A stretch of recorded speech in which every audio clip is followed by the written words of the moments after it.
than a century after first emerging into the fog-bound, gaslit streets of Victorian London, Sherlock Holmes is universally recognizable.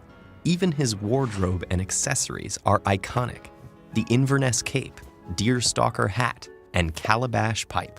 And figures such as his best friend and housemate, Dr. Watson, arch-nemesis Moriarty, and housekeeper Mrs. Hudson have become part of the popular consciousness, as have his extraordinary infallible powers of deduction utilized in the name of the law, his notorious drug use, and his popular catchphrase, "Elementary, my dear Watson."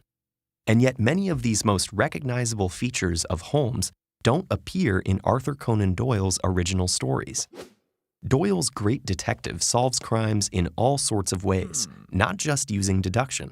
He speculates and at times even guesses, and regularly makes false assumptions. Furthermore, Mrs. Hudson is barely mentioned. No one says "Elementary, my dear Watson," and the detective and his sidekick live apart for much of the time.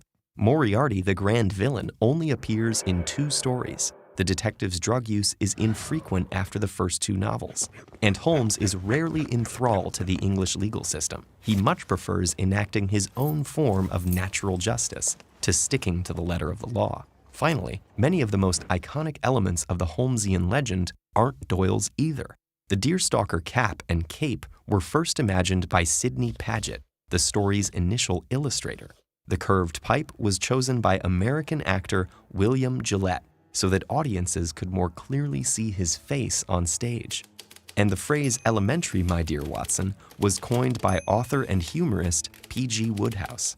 So who exactly is Sherlock Holmes? Who's the real great detective? And where do we find